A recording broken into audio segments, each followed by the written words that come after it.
তত্ত্ব ও জিনতত্ত্বের বিভিন্ন ট্রাম।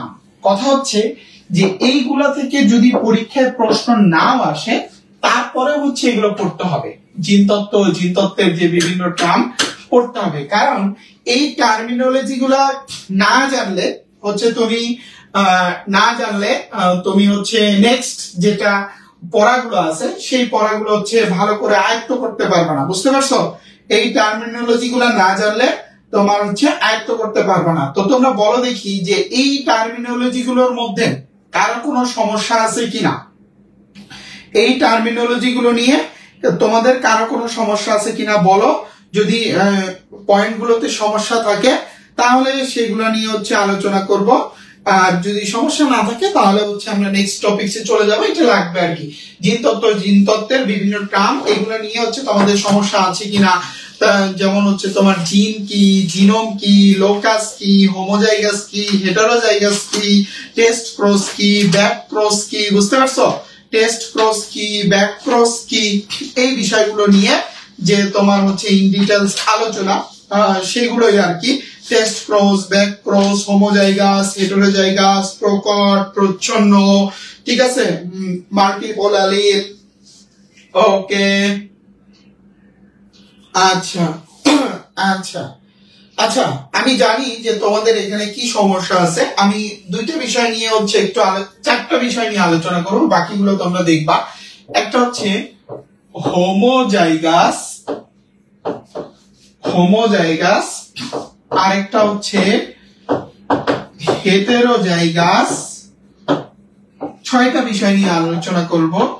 একটা হচ্ছে প্রচ্ছন্ন, আরেকটা হচ্ছে প্রকট, আরেকটা হচ্ছে টেস্ট ক্রস, আরেকটা হচ্ছে ব্যাক ক্রস। এই ছয়টা বিষয় নিয়ে হচ্ছে কথাবার্তা বলবো।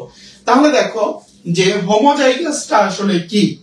হোমোজাইগাস দেখতে, শুনতে, চলনে, বলনে সব দিক দিয়ে যদি একই রকম হয়, দেখতে, শুনতে, চলনে, বলনে সব দিক দিয়ে যদি একই রকম হয় সেটাকে আমরা বলবো হোমোজাইগাস। হোমোজাইগাস পড়ার আগে প্রচ্ছন্ন আর প্রকটটা জানতে হবে। প্রচ্ছন্নর ইংরেজি হচ্ছে রিসেসিভ ক্যারেক্টার, আর প্রকট হচ্ছে ডমিনেন্ট ক্যারেক্টার। সাধারণত যে জিনগুলোকে বড় হাতের লেটার দ্বারা প্রকাশ করা হয়, যে জিনগুলো অন্য জিনের উপরে ডমিনেন্ট করতে পারে, প্রভাব বিস্তার করতে পারে, তাদেরকেই বলা হয় প্রকট জিন। যেমন মনে করো এটা একটা প্রকট জিন, এটা একটা প্রকট জিন, এটা একটা প্রকট জিন। আর প্রচ্ছন্ন জিন যেগুলো স্মল লেটারে প্রকাশ করা হয়, যেমন এ, বি, সি, এগুলো স্মল লেটারে প্রকাশ করা হয়, এগুলো হচ্ছে কি বলতো প্রচ্ছন্ন জিন। বুঝতে পারছো? বা রিসেসিভ অ্যালিল বলা হয়, বা হচ্ছে ডমিনেন্ট অ্যালিল বলা হয়। এবার দেখো হোমোজাইগাস মানে দেখতে, শুনতে, চলনে, বলনে সব দিক দিয়ে যদি একই রকম হয় তাহলে সেটাকে আমরা বলবো হচ্ছে হোমোজাইগাস। তাহলে দেখি যে তোমরা আসলে কেমন পড়াশোনা করে আসছো। বলো তো এই দুইটার মধ্যে হোমোজাইগাস কোনটা, প্রথমটা নাকি দ্বিতীয়টা? বলো বলো। এক্সাম আগামীকাল, তোমাদের কৃষি এক্সাম আগামীকাল, জানো তোমরা? দেখো এই দুইটার মধ্যে হচ্ছে কোনটা হোমোজাইগাস, বলো। এই দুইটার মধ্যে কোনটা হোমোজাইগাস বলো তো দেখি। এবং খুবই ইম্পর্টেন্ট একটা চ্যাপ্টার, 1 ঘন্টা সময় নিব। রিভিশন ক্লাস 1 ঘন্টার বেশি হচ্ছে সময় নেই না, তোমরা জানো যে 1 ঘন্টার বেশি সময় হচ্ছে নেই না, ঠিক আছে? আচ্ছা, এই দুইটার মধ্যে কোনটা হোমোজাইগাস? আচ্ছা, কমেন্ট করো কমেন্ট করো কমেন্ট করো, এই দুইটার মধ্যে কোনটা হোমোজাইগাস? ফার্স্টেরটা। এই যে এমএসসি স্যার যে বাচ্চাগুলা ক্লাস করার পরে এটা ভুল করতেছ, কানের নিচে ঠাসায়া দুইটা চর মারবো, হচ্ছে প্যা করবি, প্যা করবি। আমি প্রথমেই বলে দিছি যে হোমোজাইগাস মানে হচ্ছে দেখতে, শুনতে, চলনে, বলনে সব দিক দিয়েছেন। এখানে একটা, এখানে একটা, ঠিক আছে? দুইটা কি একই জিন? এ এক ধরনের জিন, বি এক ধরনের জিন, তাহলে এটা হোমোজাইগাস কেন হবে? এটা তো হোমোজাইগাস হতে পারে না। এখানে একটাও হোমোজাইগাস না। এটা একটা প্রকট জিন, এটা একটা প্রচ্ছন্ন জিন, এটা একটা প্রকট জিন, তার মানে এটাও হোমোজাইগাস না। হোমোজাইগাস কোনটা? এই যে এইটা হোমোজাইগাস, এইটা হোমোজাইগাস, এইটা হোমোজাইগাস, এগুলো হচ্ছে হোমোজাইগাস। উপরের শারীরগুলা এগুলো হচ্ছে হোমোজাইগাস, আর এই দুইটা হচ্ছে কি হেটেরোজাইগাস, ঠিক আছে? এই দুইটা হচ্ছে কি হেটেরোজাইগাস। গেঞ্জি বাহিনী সব দিক দিয়ে চালাক হলেও পড়াশোনার দিক দিয়ে মোটেও চালাক না গেঞ্জি বাহিনী, ঠিক আছে? তো চালাক হইতে হবে। তাহলে হোমোজাইগাস আর হেটেরোজাইগাস ক্লিয়ার, প্রচ্ছন্ন আর হচ্ছে প্রকটটা ক্লিয়ার। এবার হচ্ছে আমরা টেস্ট ক্রস এবং ব্যাক ক্রস নিয়ে কথাবার্তা বলবো। এই জায়গায় হচ্ছে লিখি টেস্ট ক্রস। দেখো টেস্ট মানেই হচ্ছে আমরা জানি কি বলতো পরীক্ষা। টেস্ট মানে কি বলতো পরীক্ষা। বুঝতে পারছিলাম যে টেস্ট মানে হচ্ছে কি বলতো পরীক্ষা। ছাগল বাহিনী ছাগলই রয়ে গেছে, যে তোমরা নিজেদেরকে গেঞ্জি বাহিনী দাবি করলেও আমি আসলে হচ্ছে ছাগল বাহিনী বলি তোমাদেরকে। এবার দেখো টেস্ট ক্রস, টেস্ট মানে কি পরীক্ষা। একটা জীব হোমোজাইগাস নাকি হেটেরোজাইগাস, একটা জীব হোমোজাইগাস নাকি হেটেরোজাইগাস সেইটা জানার জন্য যদি সেই জীবটাকে আমরা কোনো হোমোজাইগাস, ঠিক আছে, হোমোজাইগাসের সাথে ক্রস ঘটাই, কার সাথে ক্রস ঘটাই, হোমোজাইগাসের সাথে ক্রস ঘটাই, তাহলে দেখো টেস্ট ক্রসের সংজ্ঞাটা কি, যে এই জীবটা এইটা হচ্ছে হোমোজাইগাস নাকি হেটেরোজাইগাস এইটা জানার জন্য প্রচ্ছন্ন লক্ষণ বিশিষ্ট হোমোজাইগাস জীবের সাথে যদি আমরা ক্রস ঘটাই, তাহলে দেখো যে একটা জীব হোমোজাইগাস নাকি হেটেরোজাইগাস এইটা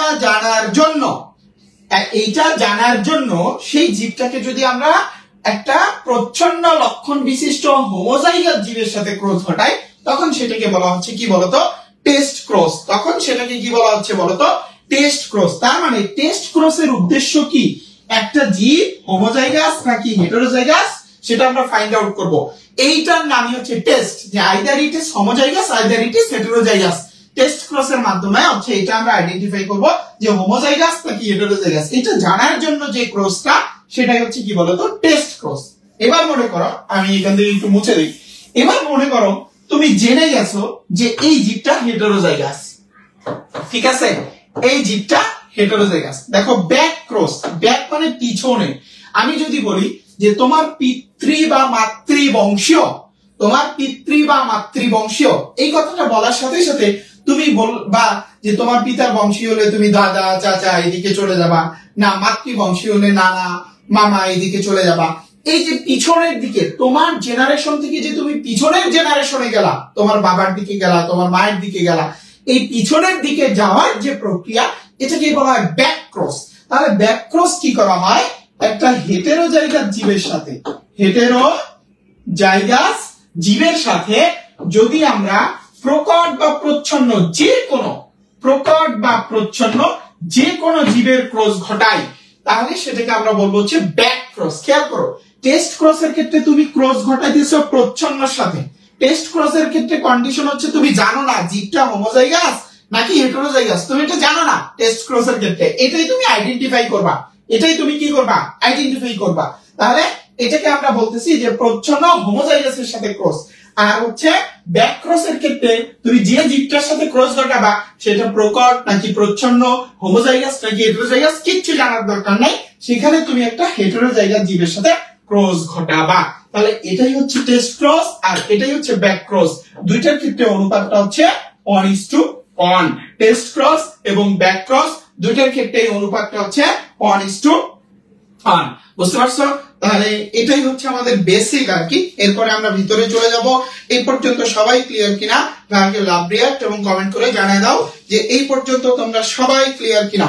তাহলে আমরা হচ্ছে পুরোদমে শুরু করি, ঠিক আছে, আমরা পুরোদমে শুরু করি। এই পর্যন্ত সবাই ক্লিয়ার কিনা ভাইকে লাভ রিঅ্যাক্ট এবং কমেন্ট করে জানিয়ে দাও, লাভ রিঅ্যাক্ট এবং কমেন্ট করে জানিয়ে দাও যে ক্লিয়ার কিনা। ওকে ওকে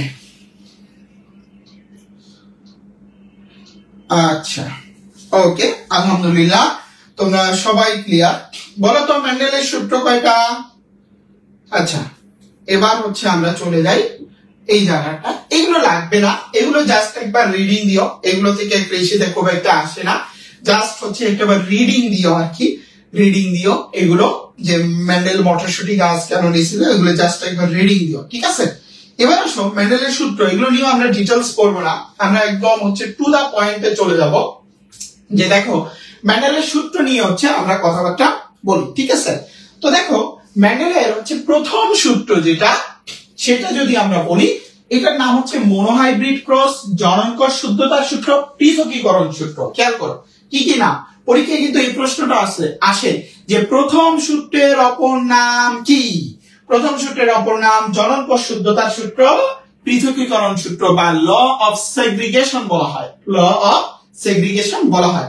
প্রথম সূত্রে ফিনোটাইপিক অনুপাতটা 3:1, জিনোটাইপিক অনুপাতটা 1:2:1। আপাতত জানার দরকার নাই কোনটা ফিনোটাইপিক কোনটা জিনোটাইপিক, জাস্ট এখন মনে রাখো ফিনোটাইপিক 3:1, জিনোটাইপিক অনুপাতটা 1:2:1। পরীক্ষার খাতায় যখন আসবে খেয়াল রাখতে হবে যে জিনোটাইপ বলছে নাকি ফিনোটাইপ বলছে, এটা মাথায় রাখতে হবে। আচ্ছা, তোমাদের জন্য একটা অ্যানাউন্সমেন্ট। এবার জানো যে কৃষি পরীক্ষা আসলে কবে হবে এখন পর্যন্ত কিছু বোঝা যাচ্ছে না, আরো 1-1.5 মাস সময় লাগবে হয়তো। তো আমাদের সেকেন্ড টাইম এবং এইচএসসি 24, সেকেন্ড টাইম এবং এইচএসসি 24 তাদেরকে নিয়ে যে আমাদের প্রত্যেক বছর যে বেসিক ব্যাচটা আসে, ঠিক আছে, বেসিক ব্যাচ যেটা আসে আর কি, যেখানে হচ্ছে ভার্সিটি প্লাস মেডিকেল দুইটার জন্য কম্বাইন করে বায়োলজি, কেমিস্ট্রি, ইংরেজি পড়ানো হয়। পর্যাপ্ত ক্লাস থাকে, পর্যাপ্ত এক্সাম থাকে, একদম বেসিক থেকে ধরে ধরে পড়ানো হয়। এই ব্যাচটা 6 তারিখ রাত 9টায় লঞ্চ হবে, বুঝতে পারছো? 6 তারিখ রাত 9টায় লঞ্চ হবে। তোমরা যারা সেকেন্ড টাইম প্রস্তুতি নিতে চাও বা তোমাদের হচ্ছে ছোট ভাই বোন যারা হচ্ছে প্রিপারেশন নিতে চায় তাদেরকে একটু বলে দিও। আর লাইভে উপস্থিত 100 জনের জন্য একটা দুর্দান্ত অফার থাকবে, ঠিক আছে? সেটা ওই দিন লাইভে বলবো। লাইভে যারা থাকবে তারাই শুধু অফারটা নিতে পারবে, বাকিরা নিতে পারবে না। আর 300 জনের জন্য অফার থাকবে।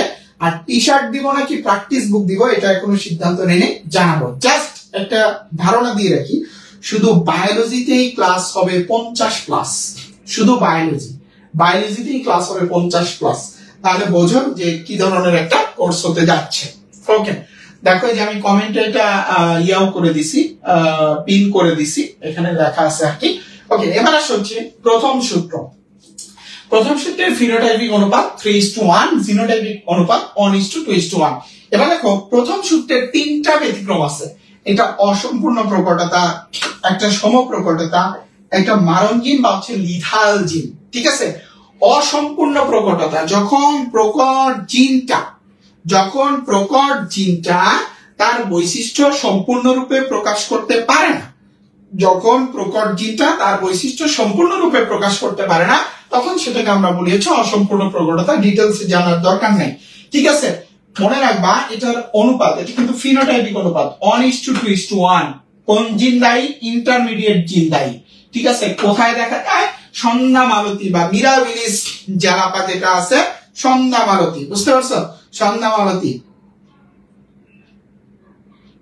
ভাই অপশন না দিয়ে দুইটা দিলে ভালো হয় না?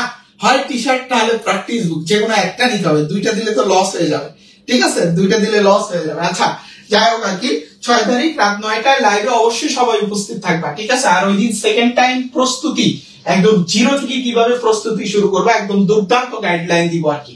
ওকে, এবার আসো সমপ্রকটতা। দুইটা প্রকট বৈশিষ্ট্য যখন সমান সমান প্রকাশ পায়, এতটুকুই জানো, এটা হচ্ছে 1:2:1, বুঝতে পারছো? তারপরে মারণ জিন বা হচ্ছে লিথাল জিন, যে ক্ষেত্রে হচ্ছে একটা জীবের মৃত্যু ঘটে, এটাকে বলা হয় মারণ জিন বা হচ্ছে লিথাল জিন। এবার খেয়াল করো যে এই মারণ জিন বা হচ্ছে লিথাল জিন, ঠিক আছে, মারণ জিন বা হচ্ছে লিথাল জিনটা যদি প্রকট হয় তাহলে সেটা হোমোজাইগাস বা হেটেরোজাইগাস যে কোনো কন্ডিশনে জীবকে মারতে পারে।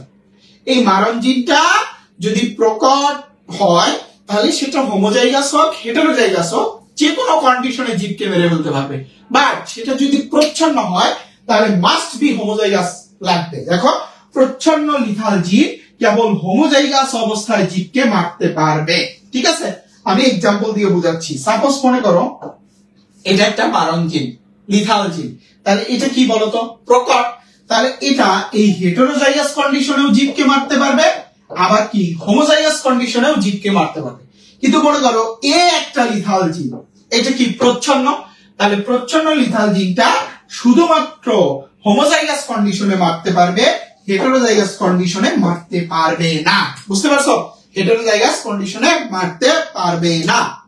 ওকে, তোমরা স্বজন হারানোর বেদনা আমরা না বুঝলেও তোমাদের চান্স না পাওয়ার যে বেদনা, এটা আমরা ঠিকই বুঝি আর কি। আপার কথায় তাল মিলিয়ে বলতে চাই। সো এই কারণেই basically second time basic to admission যে কোর্সটা সেটা আর কি। তো যাই হোক, এটা মনে রাখবা, এখানে আরো কিছু পয়েন্ট আছে, এগুলো মনে রাখতে হবে। 25% মারা যায়, 50% মারা যায়, তারপর হচ্ছে ক্রিপার মুরগি, পাবিন, বাছুর, ব্র্যাকিফ্যালাঞ্জি, এখানে যে রোগগুলো হয় এগুলো হচ্ছে ভালো করে কিন্তু মনে রাখতে হবে। কোর্স ফি সম্পর্কে ওই দিন ধারণা দিব। ওকে, এবার আসো দ্বিতীয় সূত্র, দ্বিলক্ষণ সংকরায়ন বা ডাইহাইব্রিড ক্রস। এটার আরেকটা নাম আছে স্বাধীনভাবে মিলনের সূত্র বা ল অফ ইন্ডিপেন্ডেন্ট অ্যাসর্টমেন্ট। স্বাধীনভাবে মিলনের সূত্র বা ল অফ ইন্ডিপেন্ডেন্ট অ্যাসর্টমেন্ট, বুঝতে পারছো? স্বাধীনভাবে মিলনের সূত্র বা ল অফ ইন্ডিপেন্ডেন্ট অ্যাসর্টমেন্ট। এবার খেয়াল করো যে এটার অনুপাতটা কত? 9:3:3:1, ঠিক আছে? 9:3:3:1, বুঝতে পারছো? তাহলে দেখো যে এই সূত্রেরও ব্যতিক্রম আছে। সূত্রের ব্যতিক্রম কি? পরিপূরক চিহ্ন। এখানে লেখা আছে, এটা আসলে কি মানে যেহেতু রিভিশন ক্লাস এই কারণে ইন ডিটেইলস বোঝাচ্ছি না আর কি। তাহলে দেখো 9:7, বুঝতে পারছো? 9:7 এপিস্টেসিস, এই জিনিসটা আমি একটু ক্লিয়ার করে দেই। এপিস্টেসিস হচ্ছে তোমার যে একটা জিন বাধা দেয় আর একটা জিন বাধা পায়। খেয়াল করো, এপিস্ট্যাটিক, এপিস্ট্যাটিক, আরেকটা হচ্ছে হাইপোস্ট্যাটিক। আচ্ছা দেখো তো, যে তোমাদেরকে আমি যদি জিজ্ঞেস করি বাধা দেয় আর বাধা পায়, বলো তো কোন কাজটা আগে ঘটে? বাধা দেওয়া আর বাধা পাওয়া, এর মধ্যে কোন কাজটা আগে ঘটে একটু জানাও তো। বলো, বাধা দেওয়া আর বাধা পাওয়া এর মধ্যে কোন কাজটা আগে ঘটে? দ্রুত দ্রুত দ্রুত বলো। আচ্ছা, বাধা দেওয়া আর বাধা পাওয়া এর মধ্যে কোন কাজটা আগে ঘটে?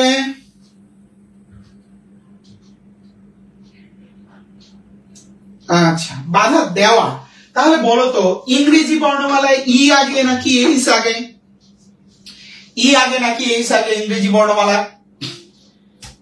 ই আগে। তাহলে ই বাধা দিবে, ই কি দিবে বলতো? বাধা দিবে। আর এইচ হচ্ছে কি বলতো? বাধা পাবে। তাহলে ই বাধা দিবে আর এইচ হচ্ছে কি বলতো? বাধা পাবে। আশা করি ক্লিয়ার। এবার দেখো এই এপিস্টেসিস আবার দুই প্রকার, একটা হচ্ছে প্রকট আর একটা হচ্ছে দ্বৈত প্রচ্ছন্ন, বুঝতে পারছো? এপিস্টেসিস কয় প্রকার? প্রকট। পরে একবার নাম যেহেতু প্রকট এই কারণে অনুপাতটা সবচেয়ে বড়, 13:3, 13:3, ঠিক আছে? 13:3। আর দ্বৈত প্রচ্ছন্ন হচ্ছে 9:7। দ্বৈত প্রচ্ছন্ন এপিস্টেসিস এর एग्जांपल হচ্ছে মুখ বধিরতা। এটার एग्जांपल হচ্ছে কি? মুখ বধিরতা। তারপরে দেখো লিথাল জিন গঠিত কয়েকটা রোগ সম্পর্কে এখানে বলা আছে, এটা রিডিং দিও, আহামরি ইম্পর্টেন্ট না, জাস্ট হচ্ছে রিডিং দিতে পারো, ঠিক আছে?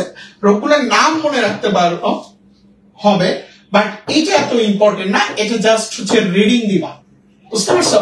এটা জাস্ট হচ্ছে রিডিং দিবা তোমরা। ওকে, তাহলে দেখো যে এখানে সবগুলো অনুপাত এক এক হচ্ছে এক জায়গায় লেখা আছে, এটা স্ক্রিনশট নিয়ে নাও।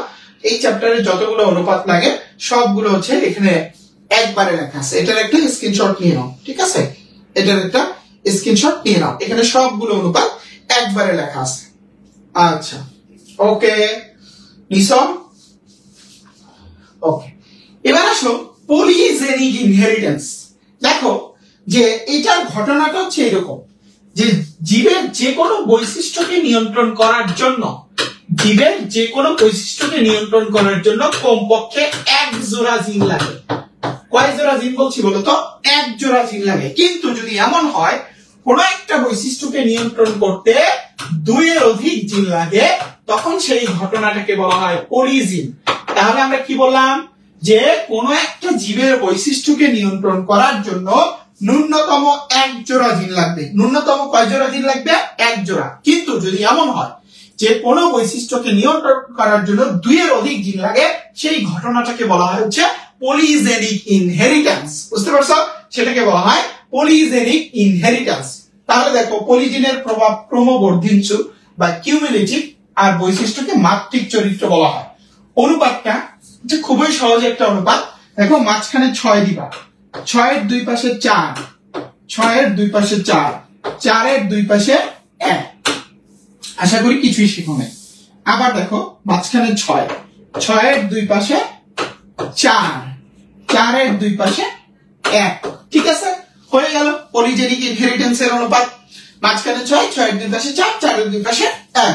এবার দেখো এখানে পলিজেনিক আর মনোজেনিক বৈশিষ্ট্য, ঠিক আছে, পলিজেনিক আর মনোজেনিক। শোনো, পলিজেনিক ইনহেরিটেন্স আর মাল্টিপল অ্যালিল দুটো কিন্তু আলাদা কনসেপ্ট, দুটোকে মিলাবা না, ঠিক আছে, দুটোকে মিলাবা না। যেমন মনে করো যে লিঙ্গ নির্ধারণ, এটা হচ্ছে মনোজেনিক, যে এক্স এবং ওয়াই এই দুইটার মধ্যে যে কোনো একটা দ্বারাই কি করা হয়, লিঙ্গ নির্ধারণ করা হয়, এই কারণে মনোজেনিক। রক্তের গ্রুপের ক্ষেত্রে সেম, কিন্তু রক্তের গ্রুপ কিন্তু মাল্টিপল অ্যালিল, রক্তের গ্রুপ হচ্ছে কি মাল্টিপল অ্যালিল, মাল্টি অ্যালিলিজম, এটাকে বলা হয় মাল্টি অ্যালিলিজম। যাই হোক, এই কনসেপ্টে যাওয়া লাগবে না, জাস্ট বলে দিলাম যে পলিজিন আর মাল্টিপল অ্যালিল দুটো ভিন্ন কনসেপ্ট। ওকে, এটা আমাদের চলে গেল। এবার আসলে লিঙ্গ নির্ধারণ নীতি কৃষির জন্য এতটা ইম্পর্টেন্ট না, ঠিক আছে, মন চাইলে একবার রিডিং দিও, মন চাইলে একবার রিডিং দিও, বাট হচ্ছে এতটা ইম্পর্টেন্ট নয়, ঠিক আছে, এতটা ইম্পর্টেন্ট নয়, মন চাইলে হচ্ছে একবার রিডিং দিও, ঠিক আছে, খুবই কম, এক দুইটা একবার হয়তো প্রশ্ন আসছিল আর কি, রিডিং দিও আর কি। এবার আসো কয়েকটি লিঙ্গ জড়িত অস্বাভাবিকতা, যেটাকে আমরা বলে থাকি হচ্ছে সেক্স লিঙ্ক ডিসঅর্ডার বলে থাকি। কি বলে থাকি? সেক্স লিঙ্ক ডিসঅর্ডার বলে থাকি। মানে হচ্ছে আরেকটু খাঁটি বাংলা ভাষায় যদি বলি যে প্রজন্ম থেকে প্রজন্ম, মানে পিতা মাতা থেকে সন্তান সন্তানাদিতে যে রোগ যে স্থানান্তর হয়, এটাকেই বলা হয় হচ্ছে সেক্স লিঙ্ক ডিসঅর্ডার বা হচ্ছে লিঙ্গ জড়িত অস্বাভাবিকতা। এখন এটা দুইটা জিনের কারণে, ক্রোমোজোমের কারণে হতে পারে, একটা এক্স আর একটা ওয়াই, একটা এক্স আর একটা কি বলতো ওয়াই। দেখো যে মানুষে এই পর্যন্ত 60টিরও বেশি সেক্স লিঙ্ক ডিসঅর্ডার আবিষ্কৃত হয়েছে, 60টিরও বেশি সেক্স লিঙ্ক ডিসঅর্ডার আবিষ্কৃত হয়েছে। তার মধ্যে ম্যাক্সিমাম হচ্ছে এক্স ক্রোমোজোমাল, ম্যাক্সিমাম হচ্ছে এক্স ক্রোমোজোমাল, আর ওয়াই ক্রোমোজোম হচ্ছে কি বলতো কানের লোম। বুঝতে পারছো? ওয়াই ক্রোমোজোম হচ্ছে কি বলতো কানের লোম। ওয়াই ক্রোমোজোম গঠিত খুবই কম, তার হচ্ছে একটা হচ্ছে কানের লোম। বুঝতে পারছো? যে কানের লোম। এবার দেখো যে এখানে যেগুলো আছে এগুলো সব হচ্ছে এক্স ক্রোমোজোম গঠিত সমস্যা। লাল সবুজ নাম মনে রাখো, এগুলো ডিটেইলস লাগবে না, কৃষিতে ডিটেইলস আসে না। হিমোফিলিয়া, ডুশেনি মাসকুলার ডিস্ট্রফি, রাতকানা, ফ্রাজাইল এটা X syndrome, testicular feminisation, hypertrichosis. Testicular feminisation এটা পুরুষ ধীরে ধীরে স্ত্রীতে পরিণত হয়। তোমরা অনেক সময় দেখো না যে হচ্ছে যে তোমরা অনেক সময় দেখো না যে হচ্ছে অলৌকিক ভাবে পুরুষ থেকে নারী হয়ে গেছে। আসলে এটা অলৌকিক ভাবে হয় না, যে এটাকে বলা হয় টেস্টিকুলার ফেমিনাইজেশন।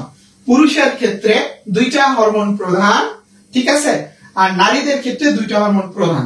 তার মধ্যেও নারীর যে দুইটা হরমোন প্রধান সেগুলো স্বল্প মাত্রায় পুরুষে থাকে, আবার পুরুষের যে দুইটা হরমোন প্রধান সেগুলো স্বল্প মাত্রায় নারীতে থাকে। যদি এগুলোর মধ্যে ইমব্যালেন্স তৈরি হয় তখন এই ঘটনাটা হচ্ছে ঘটে। নামগুলো মনে রাখবা, জাস্ট এই নামগুলো মনে রাখো, ঠিক আছে। ডায়াবেটিস ইনসিপিটাস, খেয়াল করবা ডায়াবেটিস দুইটা, একটা ইনসিপিটাস আর একটা ম্যালিটাস। ডায়াবেটিস ইনসিপিটাসটা হচ্ছে সেক্স লিঙ্ক ডিসঅর্ডার, বাট ম্যালিটাসটা কিন্তু হচ্ছে নয় না। শরীর থেকে শরীফা এই কনসেপ্ট না, শরীর থেকে শরীফা এই কনসেপ্ট না, এটা আরেক কনসেপ্ট, ঠিক আছে। তো হচ্ছে ম্যালিটাস মানে অনেকটা এই কনসেপ্টের সাথে কিছুটা মিল আছে, বাট ওটাকে বলা হয় ট্রান্সজেন্ডার। এটা হচ্ছে অস্ত্রোপচারের মাধ্যমে যেটা হচ্ছে অস্ত্রোপচার করা হয়, এটা হচ্ছে ট্রান্সজেন্ডার। আর হচ্ছে শরীর থেকে শরীফা এটা হলো অসুস্থতা, এটা হচ্ছে অসুস্থতা।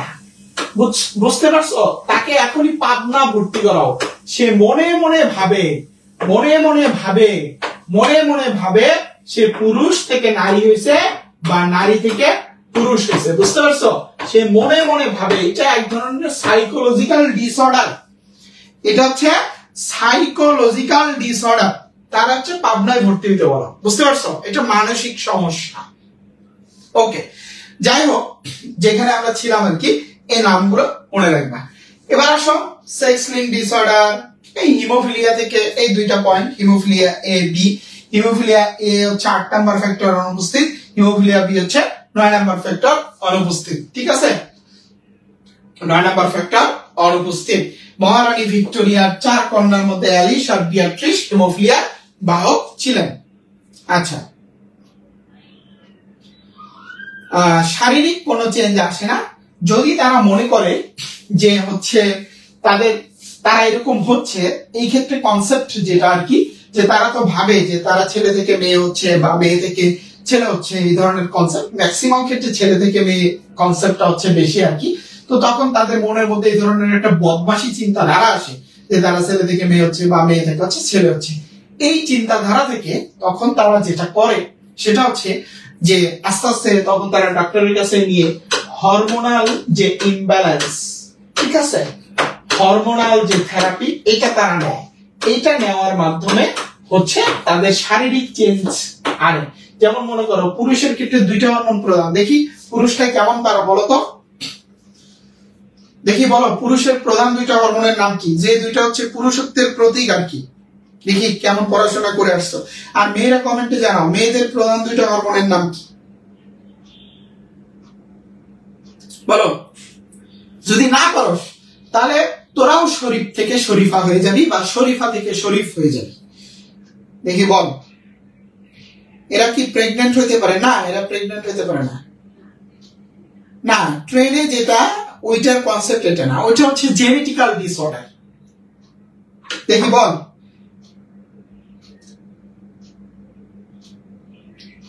আচ্ছা পুরুষের দুইটা হরমোন, তাজুল ইসলাম, আচ্ছা হ্যাঁ মেয়েদের দুইটা পাইলাম, ইস্ট্রোজেন আর হচ্ছে প্রজেস্টেরন। আর পুরুষের দুইটা তানজিলা খাতুন, মেয়েদের প্রধান হরমোন টেস্টোস্টেরন, এটা তোরা কে বলছে? দেখো মেয়েদের প্রধান হচ্ছে ইস্ট্রোজেন আর হচ্ছে প্রজেস্টেরন, বুঝছো, প্রজেস্টেরন। আর ছেলেদের হচ্ছে আরে টেস্টোস্টেরন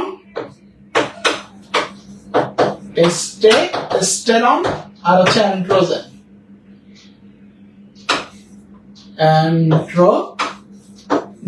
ঠিক আছে, অ্যান্ড্রোজেন। এই যে এই দুইটা হচ্ছে নারীত্বের মেইন প্রতীক, মানে নারীর দেহটা এই দুইটা হরমোনের কারণে হচ্ছে নারীর দেহের স্ট্রাকচার মেইনটেইন করে। এই দুইটা হরমোনের কারণে হচ্ছে পুরুষদের দেহে স্ট্রাকচার মেইনটেইন করে। এখন দেখো কাহিনীটা যদি এমন হয়, কিন্তু নারীতেও এই টেস্টোস্টেরন এবং অ্যান্ড্রোজেন থাকে, কিন্তু সেটা খুবই স্বল্প মাত্রায়। আবার এই পুরুষদের ক্ষেত্রেও ইস্ট্রোজেন আর প্রজেস্টেরন থাকে, কিন্তু সেটা খুবই স্বল্প মাত্রায়। এখন যদি এমন হয় যে একটা নারীর দেহে ইস্ট্রোজেন এবং প্রজেস্টেরন লেভেলটা কমতে থাকে, টেস্টোস্টেরন অ্যান্ড্রোজেন লেভেলটা বাড়তে থাকে, তখন সেই নারীর দেহের মধ্যে হচ্ছে ছেলে ছেলে ভাব চলে আসে। তোমাদের ফ্রেন্ড সার্কেলে অনেকেই আছে এরকম। আবার কোন পুরুষের দেহে যদি টেস্টোস্টেরন অ্যান্ড্রোজেন কমতে থাকে, তাহলে তার ইস্ট্রোজেন আর প্রজেস্টেরন কি করতে থাকে? বাড়তে থাকে। তখন তার মধ্যে একটা মেয়ে মেয়ে ভাব চলে আসে। দেখো তোমাদের ফ্রেন্ড সার্কেলে হচ্ছে অনেকেই আছে, তোমাদের ফ্রেন্ড সার্কেলে এরকম অনেকেই আছে। তখন আলটিমেটলি তারা এই যে শরীর থেকে শরীফা হয়, তখন তারা এই হরমোনাল থেরাপি নেয়। অনেকে যেটা অস্ত্রোপচার করে ওটাকে ট্রান্সজেন্ডার হয়ে যায়, বুঝতে পারছো, ট্রান্সজেন্ডার হয়ে যায়। তাহলে দেখো এটাই হচ্ছে কনসেপ্ট। আর যেটা আমরা হিজরা বলি সেটা আলাদা। হিজরা হচ্ছে জেনেটিক্যাল ডিসঅর্ডার, বুঝতে পারছো, হিজরা হচ্ছে জেনেটিক্যাল ডিসঅর্ডার। যেমন আমাদের স্বাভাবিক পুরুষের হচ্ছে এটা হচ্ছে লাস্ট ক্রোমোজোম, ঠিক আছে। হিজরাদের ক্ষেত্রে কখনো XX XXY একটা ক্রোমোজোম বেশি থাকে, ঠিক আছে, XX XYY এরকম হচ্ছে একটা ক্রোমোজোম বেশি থাকে। এটা হচ্ছে জেনেটিক্যাল ডিসঅর্ডার। হিজরা আর শরীফ থেকে শরীফা, ঠিক আছে, এই দুইটা কনসেপ্ট এক না, বুঝতে পারছো। তাহলে শরীফ থেকে শরীফা হচ্ছে হরমোনাল কনসেপ্ট বা ট্রান্সজেন্ডার কনসেপ্ট বলতে পারো। অনেকে অস্ত্রোপচার করে ট্রান্সজেন্ডার চেঞ্জ করে ফেলে, হরমোনাল থেরাপি প্লাস হচ্ছে অস্ত্রোপচার। আর হিজরা হচ্ছে এটা হচ্ছে তোমার আলাদা কনসেপ্ট, বুঝতে পারছো। তাহলে এই যে আমাদের হচ্ছে এই ধারণাটা হচ্ছে ক্লিয়ার হলো, ঠিক আছে। হ্যাঁ 23 নং ক্রোমোজোম 3টা থাকতে পারে, বেশি থাকতে পারে। ওকে, এটা হচ্ছে গেল। তাহলে দেখো এটা মোছার দরকার নাই, আমরা নেক্সট স্লাইডে চলে যাব। এবার দেখো বর্ণান্ধতা, এটা একটু জানতে হবে। এখানে দুই একটা পয়েন্ট আছে, মনে রাখবা, ইশিয়ারা কালার টেস্ট। কিন্তু পরীক্ষায় যেটা আসে আমরা হচ্ছে তোমার সেটা পড়ার চেষ্টা করি। হ্যাঁ, তোমরা মনে মনে যা ভাবতে আসলে সেটা না আর কি, আমরা সেটা পড়ার চেষ্টা করি। এটা দরকার আছে, ছেলেদের লাগবে। ভবিষ্যতে তো বিয়ের শাদী করবা, যদি এই কনসেপ্ট না জানো তাহলে হইতে পারে তোমার বউ হচ্ছে বর্ণান্ধের বাহক বা হিমোফিলিয়ার বাহক, তখন তোমার ভবিষ্যৎ প্রজন্ম অন্ধ হয়ে যেতে পারে। এই কারণে এই টেস্টটা জানা খুবই জরুরি, বিশেষ করে ছেলেদের জন্য। এবং এই টেস্ট থেকে প্রমাণিত হয় মেয়েরা ছলনাময়ী। তাহলে চলো আমরা হচ্ছে একটু টেস্টটা জানার চেষ্টা করি যে আসলে টেস্টটা আসলে কি। দেখো, খেয়াল করো, একটা ম্যাথ লেখো যে এরকম বাহক কন্যা, ঠিক আছে, ক্রস হচ্ছে আক্রান্ত পুরুষ, বর্ণান্ধ। ধরো আক্রান্ত পুরুষের মধ্যে যদি আমরা বিয়ে দিই, তাদের সন্তানাদিদের জিনোটাইপ কেমন হবে? এটা হচ্ছে আমরা দেওয়ার জানার চেষ্টা করি। তাহলে দেখো, তোমরা ছোট হাতের সি, বড় হাতের সি নানান ভাবে শিখে আসছো, এত কিছু দরকার নেই। ঠিক আছে, দেখো, স্বাভাবিক মহিলার ক্ষেত্রে XX, এটা কিচ্ছু দিবা না, একদম প্লেন রাখতাম। ঠিক আছে, বাহক মহিলার ক্ষেত্রে দুইটা এক্স ক্রোমোজোমের মধ্যে যখন একটা এক্স ক্রোমোজোম এই জিনটাকে বহন করবে, তখন সেটা বাহক হবে। ঠিক আছে, দুইটা এক্স ক্রোমোজোমের মধ্যে যখন একটা হচ্ছে বহন করবে, তখন সেটা হচ্ছে বাহক হবে। স্বাভাবিক মহিলা, বাহক মহিলা। এবার আসো আক্রান্ত মহিলা, XC, এটা হচ্ছে আক্রান্ত। তারপর হচ্ছে দেখো স্বাভাবিক পুরুষ XY, ঠিক আছে। আর পুরুষ কখনো বাহক হয় না, পুরুষ হচ্ছে আক্রান্ত পুরুষ। ঠিক আছে, আক্রান্ত পুরুষ হচ্ছে XY, বুঝতে পারছো? তারপরে দেখো, এখান থেকে যেটা বুঝলাম যে পুরুষ কখনো কি হতে পারে না, বাহক হতে পারে না। এবার দেখো আমরা কি বলছি, বাহক কন্যা XCX, এটা হচ্ছে বাহক। আক্রান্ত পুরুষ XCY, কালার ব্লাইন্ড জন্য সি দিছি, আর যদি হচ্ছে তোমার হিমোফিলিয়া হতো তাহলে H দিতে আর কি। এটা ক্রস ঘটাও XCY, XCXY,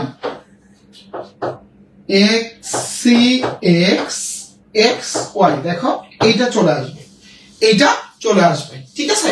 কিন্তু পরীক্ষায় এটা যাবে না, পরীক্ষায় যেটা যাবে সেটা আমি বলছি যে এইটা ক্রস ঘটায় হচ্ছে তোমরা পাইলা, ঠিক আছে। এইটা হচ্ছে ক্রস ঘটায় তোমরা পাইলা।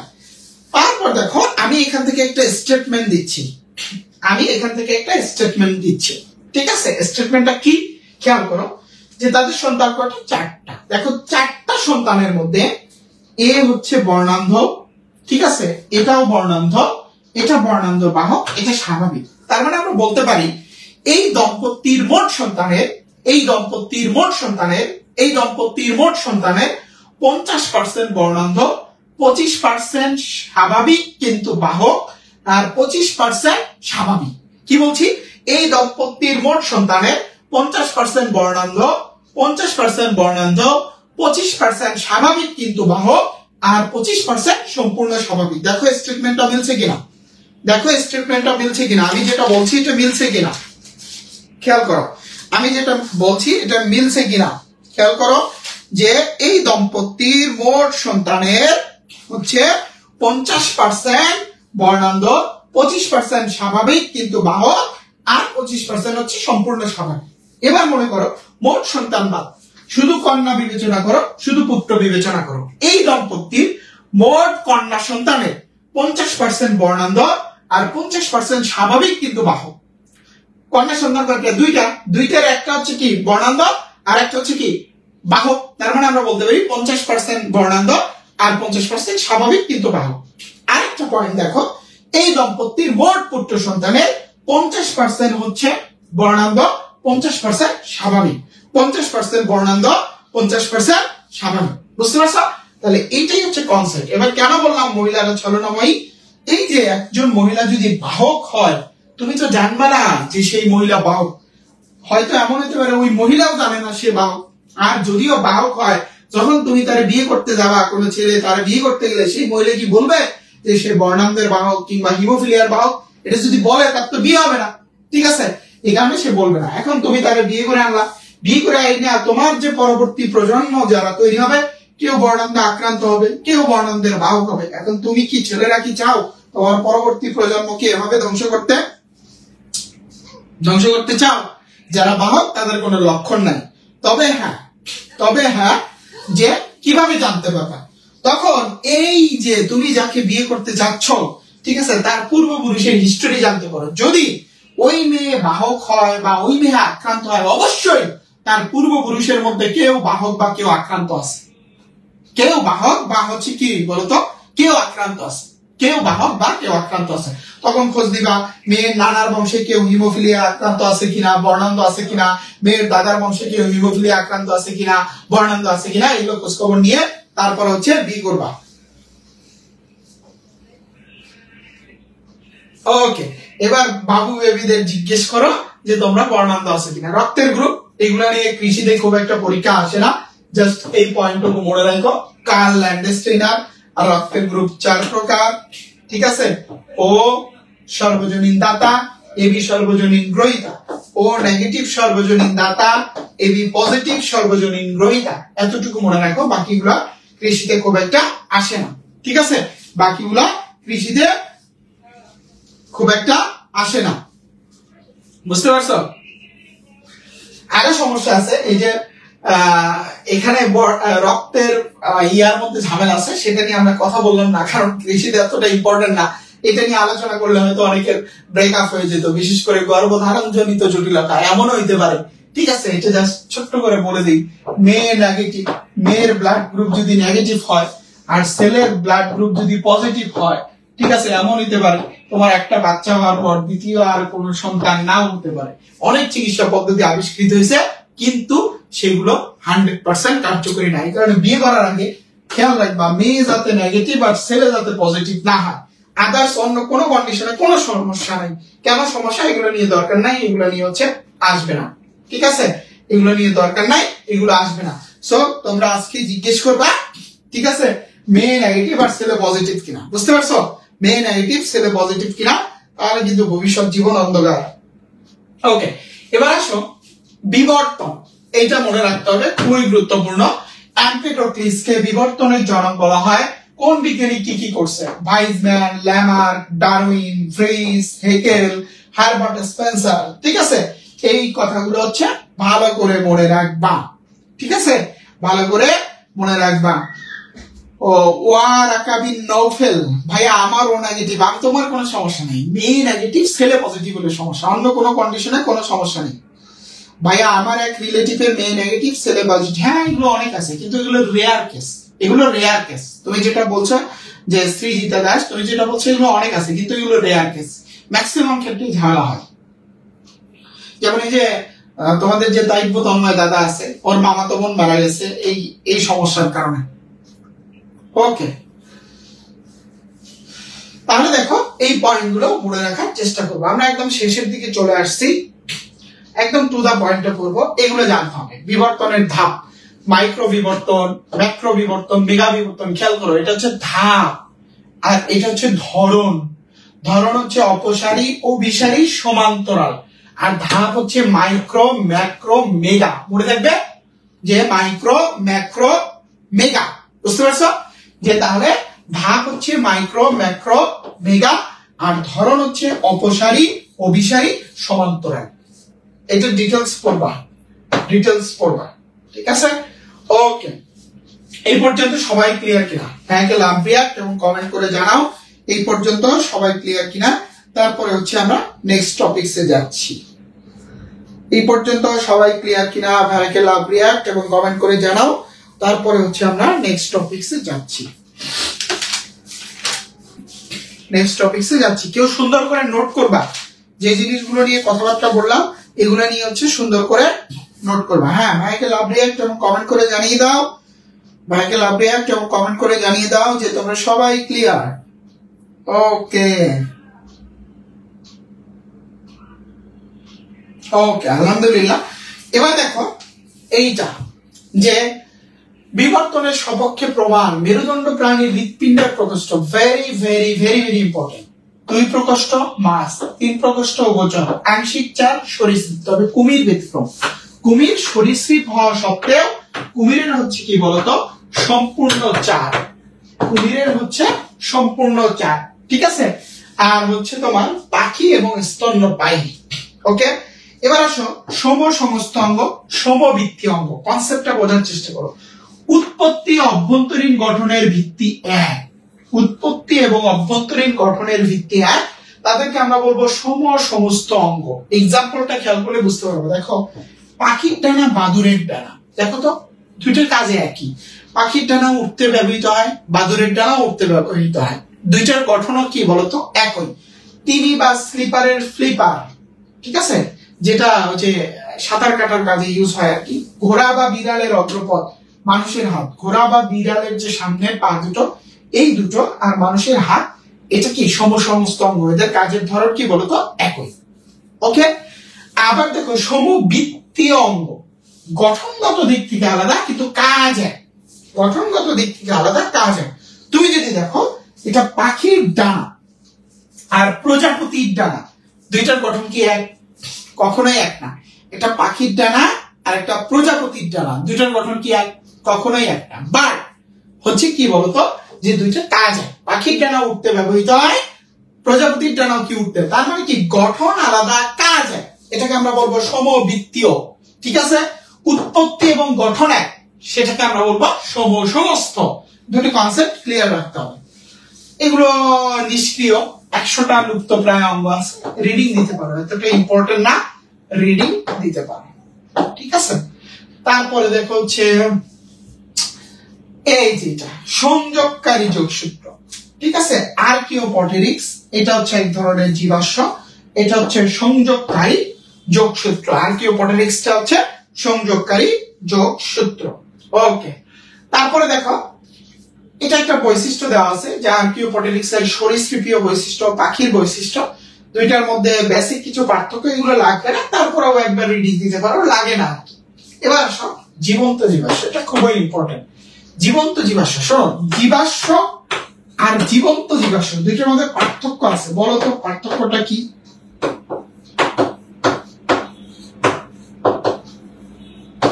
বলো তো দুইটার মধ্যে পার্থক্যটা কি?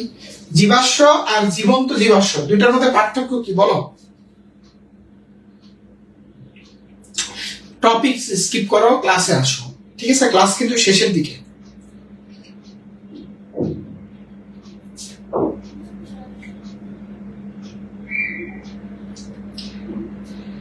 আচ্ছা বলো যে জীবাশ্ম আর জীবন্ত জীবাশ্ম দুইটার মধ্যে পার্থক্যটা কি?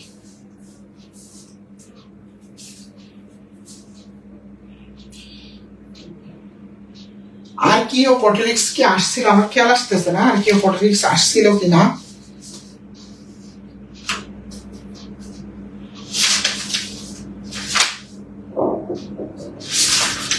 আর্কিওপটেরিক্স আসতে পারে, আমার খেয়াল নেই। আচ্ছা আচ্ছা, জীবাশ্ম মানে হচ্ছে যেটা আসলে গায়েব হয়ে গেছে, পৃথিবীতে আর টিকে নাই। জীবন্ত জীবাশ্ম মানে যে সবই গায়েব হয়ে গেছে কিন্তু অ্যাটলিস্ট একটা প্রজাতি হলেও টিকে আছে, ঠিক আছে, একটা প্রজাতি হলেও হচ্ছে টিকে আছে, বুঝতে পারছো? হ্যাঁ, লিভিং ফসিল মানে অ্যাটলিস্ট একটা প্রজাতি হলেও টিকে আছে, এটা। আর জীবাশ্ম মানে সব গায়েব। আচ্ছা, তাহলে ওই যে এখানে তো লেখা আছে। আচ্ছা, এক্সাম্পল প্লাটিপাস, লিমুলাস, ঠিক আছে, তারপরে স্পেনোডন, ল্যাটিমারিয়া, চিমেরা, পেরিপ্যাটাস, এক্সাম্পল গুলা মনে রাখবা। ভৌগোলিক প্রমাণ, প্রাণীতে বিস্তারের উপর ভিত্তি করে air Wallace, Alfred Russel Wallace, বুঝতে পারছো, 6টা অঞ্চলে ভাগ করছে। আর এই মার্সুপিয়াল স্তন্যপায়ী, এটা অস্ট্রেলিয়া মহাদেশে পাওয়া যায়, এটা অনেক সময় আসে। মার্সুপিয়াল স্তন্যপায়ী অস্ট্রেলিয়া মহাদেশে পাওয়া যায়, এটা অনেক সময় আসে, এটা মনে রাখবা। ওকে, তারপরে দেখো হচ্ছে আমরা একদম লাস্ট টপিকসে চলে আসছি। এইটা এখান থেকে আমি জাস্ট মার্ক করে দিই, মনে রাখবা, প্লিওসিন যুগ, 2 কোটি মানুষের উদ্ভব, ঠিক আছে। তারপরে স্তন্যপায়ী যুগ হচ্ছে সিনোজয়, সিনোজয়। ওকে, স্তন্যপায়ী যুগ হচ্ছে সিনোজয়িক। তারপরে দেখো মেসোজয়িক, সরীসৃপের যুগ, সরীসৃপের যুগ মেসোজয়িক, ঠিক আছে। ট্রায়াসিক যুগ, ডাইনোসরের উদ্ভব 22.5 কোটি বছর। তারপরে দেখো ট্রায়াসিক যুগ, ক্রিটেসিয়াস, ডাইনোসরের বিলুপ্তি। অর্ডোভিসিয়ান, মাছের উদ্ভব, অর্ডোভিসিয়ান মাছের উদ্ভব। মাছের যুগ বলা হয় হচ্ছে প্যালিওজয়িককে, ঠিক আছে। আর জীবাশ্ম নেই হচ্ছে আর্কিওজয়িক। ওকে, এজ অফ আর্লি লাইফ, এগুলো ভালো করে মনে রাখবে, দুটো স্ক্রিনশট দিয়ে নাও। দেখো আগের এটা, ঠিক আছে, এইটা। অথবা আরেকভাবে প্রশ্ন আসতে পারে, স্তন্যপায়ী যুগ টারশিয়ারি কেও কিন্তু স্তন্যপায়ী যুগ বলা হয়, এটাও আসতে পারে। তারপরে এখানে হচ্ছে এটা, যেগুলো মার্ক করে দিচ্ছে এগুলো পড়বা।